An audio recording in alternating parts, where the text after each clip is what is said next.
Hello, नमस्कार मित्रांनो. आज 1 डिसेंबर 2025 आहे आणि आजपासून आपण चालू करणार आहोत 7वी शिष्यवृत्ती परीक्षेची तयारी, जी एप्रिल मे मध्ये होणार आहे. या वर्षी 2025-26 पहिल्यांदाच 7वी शिष्यवृत्ती म्हणजे 2016-17 नंतर परत 7वीला आलेली आहे. ओके, आपण 1 डिसेंबर थोडं लेट केलं होतं कारण पुस्तकं सर्व मार्केटमध्ये येत होते. मार्केटमध्ये सध्या पक्का पाया आलेला आहे. त्यानंतर विद्याभारती आले, निराली आले आणि नवनीत 2-3 दिवसांनी येणार अशी चर्चा आहे. तर आपण संपूर्ण महाराष्ट्रातले सर्व कानाकोपऱ्यातले मुलं या ठिकाणी एकत्र तयारी करणार आहोत. तर आपल्या तयारीत काहीतरी असं सुसूत्रता हवी. एक कोणतं तरी बेस पुस्तक हवं, म्हणून आपण नवनीतची निवड करत आहोत. कारण नवनीतची लिगसी आहे, याचा अर्थ दुसरी पुस्तकं खराब आहे वगैरे असं काही नाही. जे सराव प्रश्न आहे ते आपण सर्व पुस्तकांतून करणार आहोत. पण एक बेस म्हणून सगळ्यांकडे असावं आणि त्या दृष्टीने आपण पुढं तयारीत जावं. या दृष्टीने नवनीत, कारण नवनीतची परत म्हणतो लिगसी पूर्वीपासूनच त्यांचं मोठं वर्चस्व आहे, मटेरियल चांगलं आहे, म्हणून बाकीच्या पुस्तकांचा पण रेफरन्स करणार आहोत. त्याच्यातले पण एक्झाम्पल्स अवघड सोडवणार आहोत, तसं काहीच नाही. पण नवनीत यायला अजून टाइम आहे, त्याच्यामुळे एक 2-3 दिवस अजून थांबू. एक 4-5 तारखेच्या आसपास आपण चालू करू.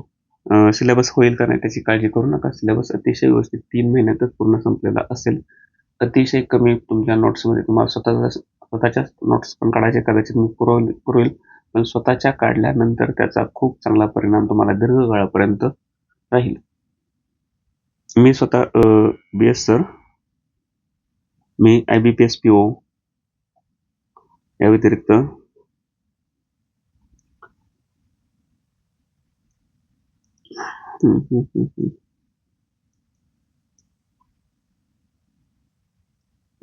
RRB PO या क्लास 1च्या पोस्ट, त्याशिवाय ग्राम महसूल अधिकारी, आरोग्य सेवक, नंतर IBPS क्लर्क, RRB क्लर्क इत्यादी क्लर्क लेवलच्या पण पोस्ट फायनली पास केलेल्या आहेत. शिकवण्याचा पण अनुभव आहे. त्यामुळं तुम्ही एक रफली आत्ता तरी विश्वास ठेवू शकता. ह्या व्हॉट्सअप नंबरवरती कॉन्टॅक्ट करू शकता. चालते, आपली ग्रामज्ञान अकॅडमी आहे. आपले इथे तरी बॅच आपण सुपर 30 रन करणार आहोत यावेळेस, आणि सुपर 30 बॅचमधील विद्यार्थ्यांना स्टेट मेरिट लिस्टमध्ये आणण्याचा आपण प्रयत्न करणार आहोत. ठीक आहे. तुम्ही उशिरा आपण सिलेबस उशिरा चालू करतो याचा अर्थ उशिरा होईल वगैरे अशी काही चिंता बाळगू नका. सगळं व्यवस्थित होणार आहे, व्यवस्थित करणार आहे. फक्त एक सुसूत्रता राहण्यासाठी प्रत्येकाच्या तयारीमध्ये आपण थोडं लेट करत आहोत. उगाच करायचं चालू काहीतरी आणि परत मग ते मागचे चॅप्टर परत करावं लागतील, असं व्हायला नको. ओके. गणिताच्या सिलेबसवरती आता ओव्हरलूक टाकू, गणित बुद्धिमत्तेच्या.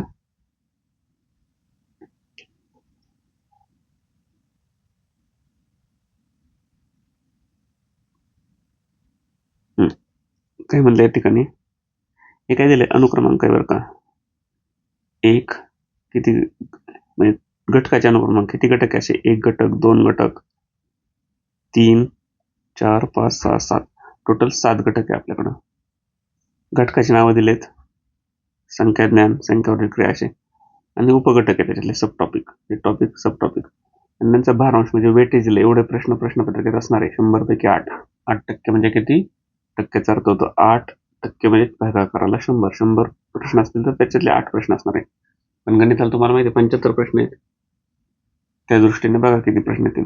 पण एक रफली डोक्यात आयडिया घ्या, 8% याच्यावरती अभ्यास चांगला करायचा प्रत्येक टॉपिकचा. याच्यावर 18% वेटेज वाढले म्हणजे याचा सराव वाढवायचा. याचा अभ्यास जास्त नाही करायचा, तर सराव वाढवायचा नाही. याचा अभ्यास कमी नाही, अभ्यास तेवढाच करायचा, तो सराव करताना इथं जास्त करायचा, कारण 18% वेटेज आहे. संख्यांवरील क्रिया, भूमिती 22%, इथं अजून सराव जास्त वाढवायचा, 16%.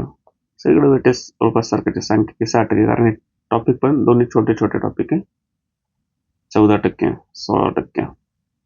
ठीक आहे. टॉपिक बघू कोण म्हणतात. संख्या जे आपल्या 1, 2, 3 संख्या असतात, 0, -4, -5, √5, त्या सगळ्यांची गोष्टी या ठिकाणी, सम, विषम, मूळ, ह्या गोष्टी तुम्हाला इंग्लिशमध्ये पण सांगितल्या जाणार आहे. तुम्ही अगदी इंग्लिश मिडियमचे असेल तरी तुमच्या तयारीत कोणतीही अडचण येणार नाही याची काळजी घेतली जाईल.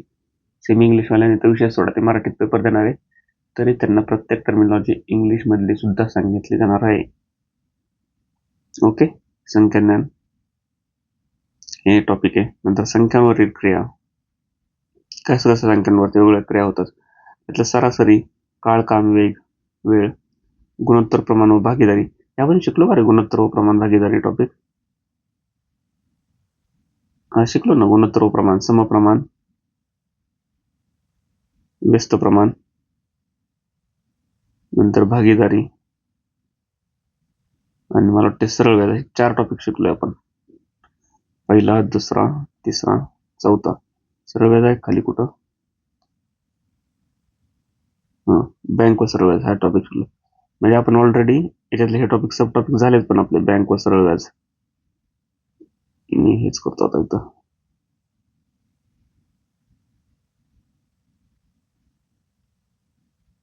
सरासरी नाही झालं नाही का? गुणोत्तर, प्रमाण व भागीदार हे झाले. म्हणजे सिलेबस आपण इनडायरेक्टली पुस्तक नसताना सिलेबस जेव्हा आला नव्हता तेव्हा सुद्धा चालू केलता की आपलं स्टेट बोर्डाचं पुस्तक प्रमाण म्हणून. काळ, काम, एक, चलन. तर हे जे टॉपिक आहे, एवढे टॉपिक याला क्वांटिटेटिव्ह ऍप्टिट्यूड मध्ये सुद्धा तुम्हाला भविष्यात खूप कामाला येणार आहे. त्याच्यानंतर भूमिती, ठेके, वर्तुळ, चौकोन, त्रिकोण असतं, बाजूच्या लांबी वगैरे शिकू आपण व्यवस्थित. सोपं येते भूमिती सुद्धा.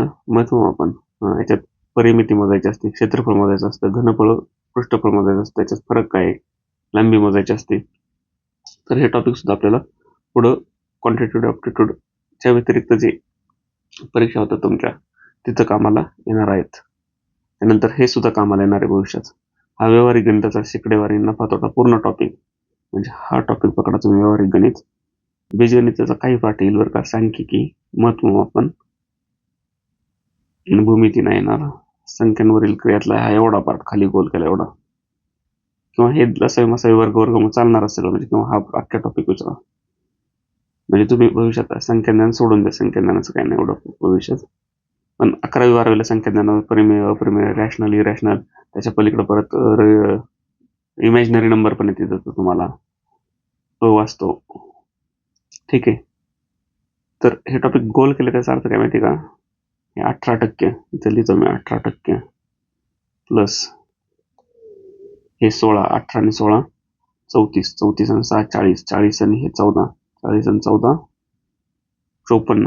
म्हणजे 54% सिलेबस तुम्ही 7वी नंतर कुठेही जा, 10वीला जा, 12वीला जा, कोणत्या कॉम्पिटेटिव्ह एक्झामला जा, कुठं जा, इंजिनिअरिंगला जा, कुठं जा, या 54%चा उपयोग तुम्हाला इनडायरेक्टली डायरेक्टली प्रत्येक ठिकाणी होणार आहे. त्याच्यामुळे हे टॉपिक चांगले करू. इंजिनियर झाला तरी MNC मल्टीनॅशनल कंपनी जेव्हा प्लेसमेंटला जाणार तेव्हा ते क्वांटिटेटिव्ह ऍप्टिट्यूड नावाची टेस्ट येणार, त्याच्यात हा सिलेबस असणार, हेच गणित असणार आहेत. ओके.